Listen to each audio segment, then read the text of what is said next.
Salut, c'est Anne-Françoise Gailly, guide d'expansion, et j'avais envie de te partager aujourd'hui une réflexion et aussi un bout d'expérience, une réflexion sur la notion de boucle du passé. Alors, tu m'as déjà entendu parler de l'intérêt de boucler le passé. C'est d'ailleurs un des deux piliers du rituel de début d'année que je te propose, qui est d'ailleurs encore disponible. C'est effectivement d'abord de pouvoir boucler le passé parce que ça permet de dégager le champ de création pour le futur. Aujourd'hui, je voudrais te parler d'un aspect du bouclage du passé qui s'appelle les boucles du passé. Donc, les boucles du passé, c'est l'idée de te faire, d'une manière ou d'une autre, re-rencontrer ou d'aller à la rencontre d'un ingrédient de ton passé, d'un moment de ton passé, d'une période ou d'un thème. Alors, tu peux faire ça tout à fait volontairement et consciemment dans une séance de thérapie ou de coaching, quand tu veux aller travailler, justement, un événement, un thème, dégager un trauma, etc.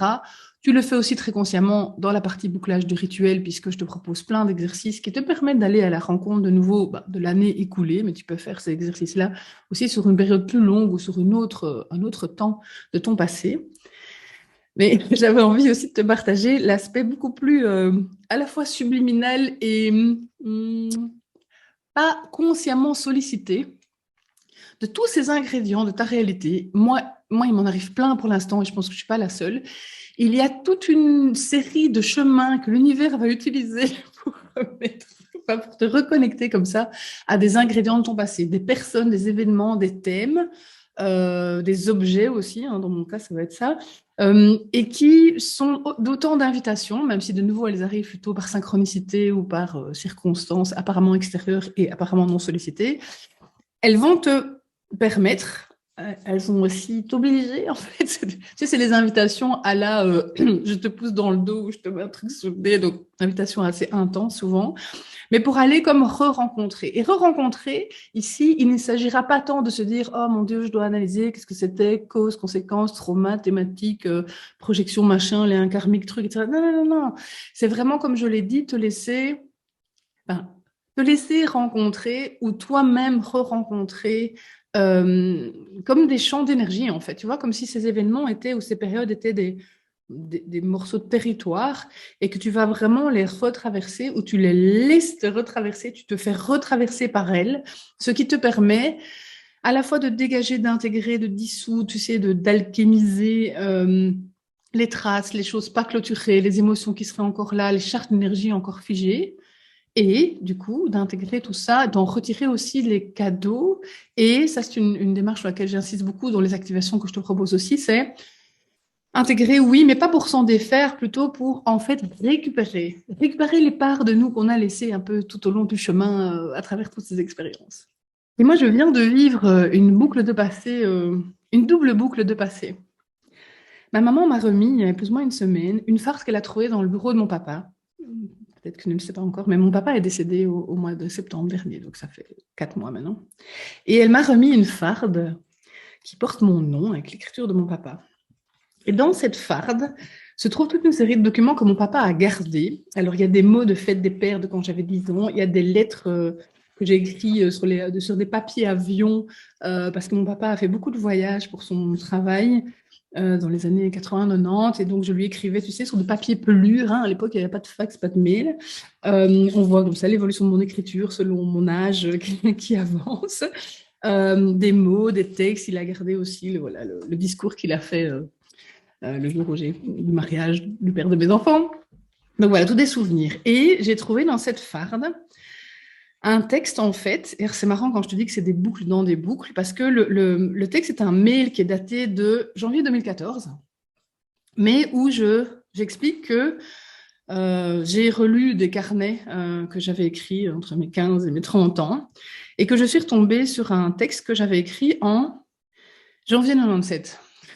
Donc, tu vois, les boucles de temps, je retombe sur un mail de 2014 qui parle d'un texte de 97. Ce texte, en fait, je l'ai écrit quasiment à cette période-ci, donc on était mi-janvier 97. J'avais 26 ans. Et en fait, c'était quelques jours, c'était 2 semaines après un des événements les plus traumatisants de mon existence, puisque je suis dans une relation avec un homme qui se comportait de manière violente. Et voilà, j'en suis arrivée à un jour devoir appeler les flics tellement j'avais eu la trouille, j'étais vraiment en stress post-traumatique. Et donc, en fait, J'ai écrit ce texte au plus fort de cette situation de crise-là. J'étais sur le point, moi j'étais en dépression, j'étais sur le point de commencer une thérapie qui allait durer 3 ans, qui allait déjà commencer à changer beaucoup de choses. Et j'ai relu ce texte.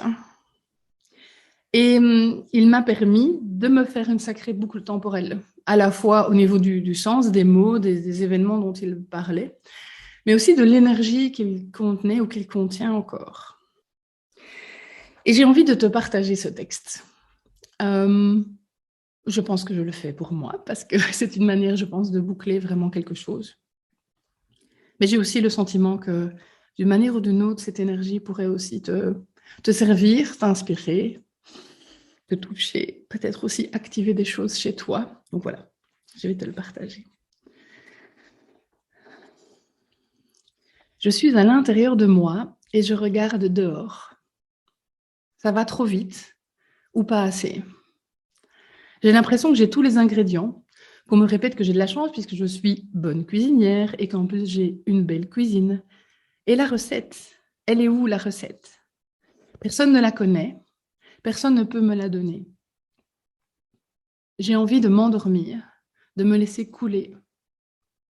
J'en ai assez des gens. J'ai l'impression de ne pas être à ma place.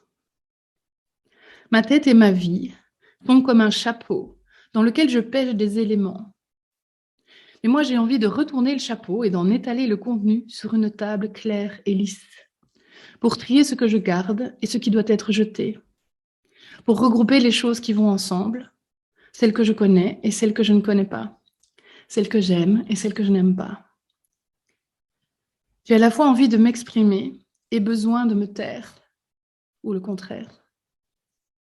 Besoin d'avancer et envie de respirer, ou le contraire.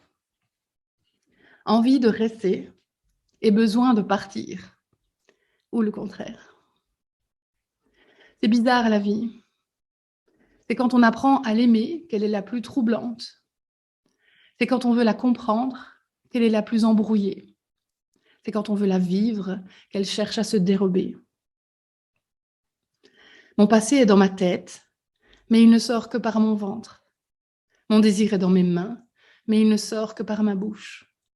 Mon amour est dans mon cœur, mais il ne sort que par mes larmes. Mes peurs sont au bord de mes lèvres, mais se réfugient au cœur de ma mémoire si on tente de les apprivoiser. Je sais que je suis sur le chemin pour trouver, et pourtant, je n'ai jamais été aussi perdue.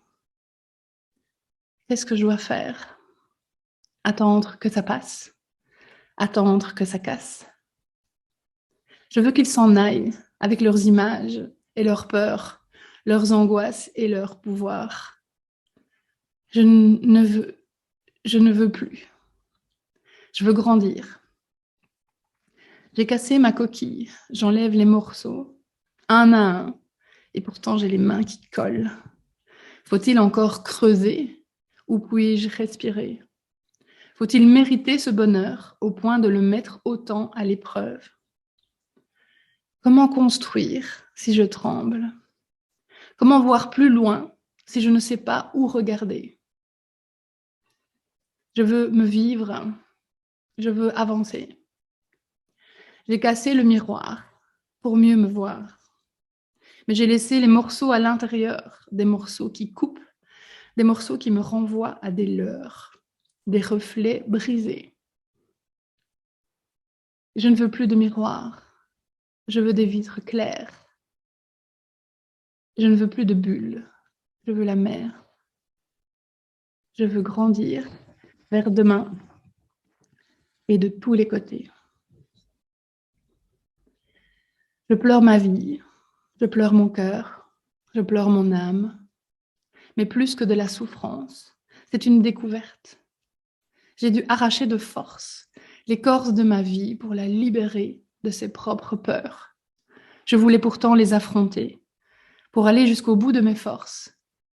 Et en voulant me dépasser, ce sont mes faiblesses que j'ai appris à connaître.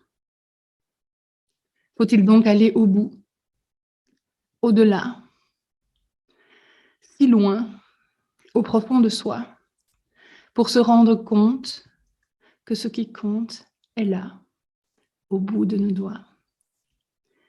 Je me sens si fatiguée, si fatiguée, comme si d'avoir touché le cœur, le sens, me faisait dire, enfin, je vais pouvoir commencer à vivre.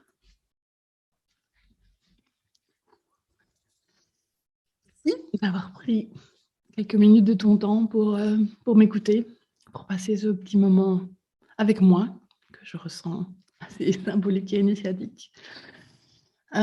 Sur mon chemin, voilà, j'espère qu'il peut aussi se promener dans le champ d'énergie, de communication avec toi, avec les autres autour de toi, et pouvoir, comme, tu sais, dissoudre sur son chemin, faire shifter sur son chemin des énergies pour pouvoir, comme je l'ai entamé il y a donc 25 ans, cette lettre à 25 ans, pouvoir faire shifter les choses pour pouvoir prendre, comme tu sais, appui sur le socle, le fond, le fond du trou, les socles de désespoir, de découragement parfois, et de se connecter avec une force qui, dans mon expérience en cas, s'est retrouvée maintes fois renouvelée chaque fois qu'il y a eu comme ça des écueils, des crashs, des choses confrontantes. Et pouvoir se connecter à cet éclair, tu sais, comme une pierre qui se craque de l'intérieur, mais qui laisse apparaître un cœur lumineux, un soleil à l'intérieur. Voilà, c'est ce que je te souhaite. Je me réjouis de te retrouver bientôt dans une autre vidéo ou à une autre occasion. Je t'embrasse. Ciao.